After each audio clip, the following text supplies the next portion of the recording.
O relatório traça um panorama da educação nos 36 países membros da OCDE e em outros 10 países, incluindo o Brasil, e a edição atual foca sobretudo em educação superior.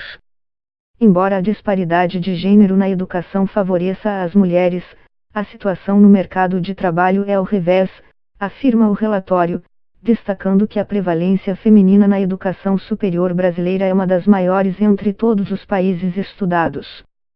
Enquanto 18% dos homens brasileiros de 25 a 34 anos têm ensino superior, essa porcentagem sobe para 25% entre as mulheres da mesma faixa etária, mesmo assim, muito abaixo das médias da OCDE, de 38% para homens e 51% para mulheres, segundo dados de 2018. A taxa de conclusão do ensino médio, por exemplo, já é consideravelmente mais elevada entre meninas que meninos. Além disso, meninos têm uma tendência maior de repetir o ano e de abandonar a escola que meninas. O relatório olhou também para outra ponta, o mercado de trabalho. A conclusão é de que a empregabilidade de mulheres brasileiras de 25 a 34 anos com ensino superior é de 82% e cai para 63% entre mulheres com ensino técnico e para 45% entre mulheres sem essa capacitação.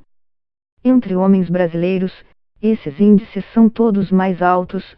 A taxa de empregabilidade dos que têm ensino superior é de 89%, de 76% dos que têm ensino técnico e 76% dos que não têm nenhuma formação superior.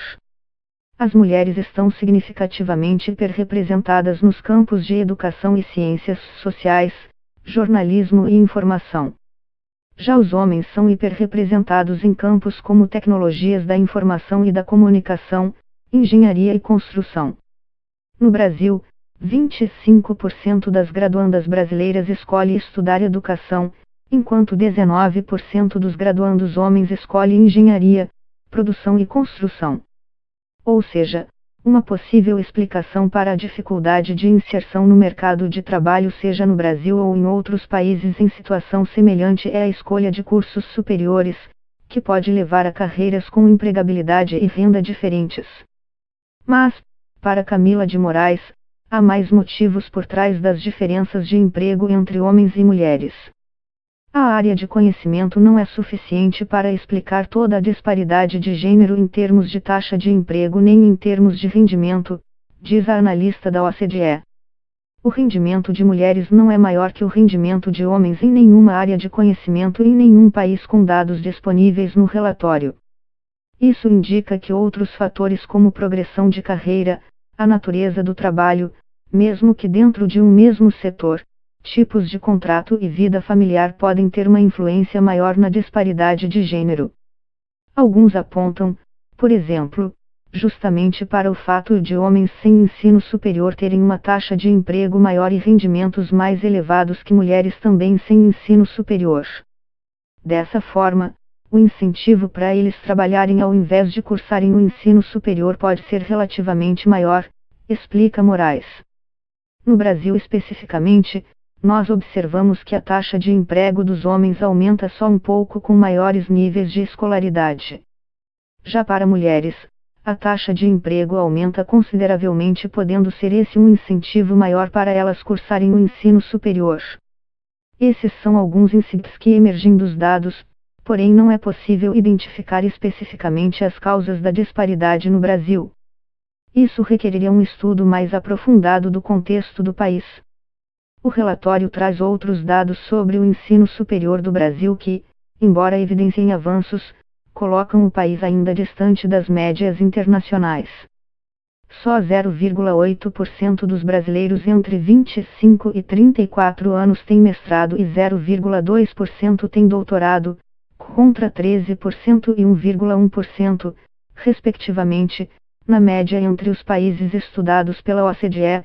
Os dados, de 2018, ainda não refletem o atual contingenciamento de recursos e bolsas no ensino superior público promovido pelo governo federal.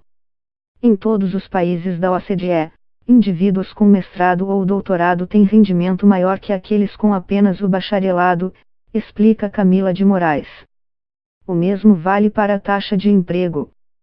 No Brasil, por exemplo, a taxa de emprego entre adultos com doutorado em 2018 era de 91%, comparado a 84% entre adultos com mestrado e 82% entre aqueles com bacharelado.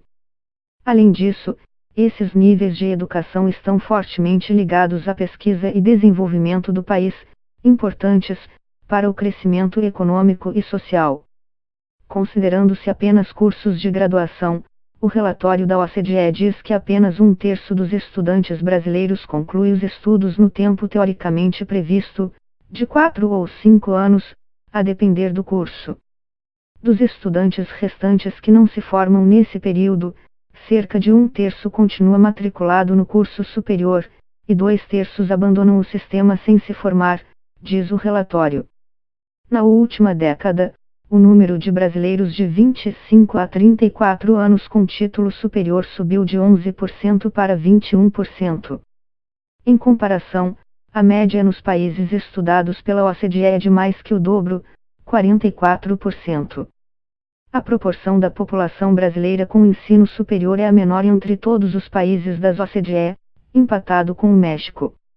Mas mesmo no México, a proporção da população com mestrado é maior que a do Brasil, afirma Moraes.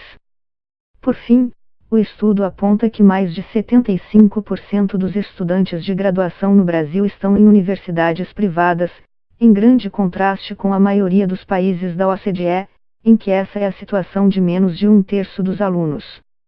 É também um contraste com todos os demais níveis de educação no Brasil. Mais de 80% dos estudantes do ensino primário até o técnico frequentam instituições públicas, diz o relatório. A predominância de instituições que cobram mensalidades e o número limitado de vagas em instituições públicas criam um ambiente complexo para criadores de políticas públicas que tentem garantir que o acesso ao ensino superior não seja prejudicado pelo status socioeconômico dos estudantes.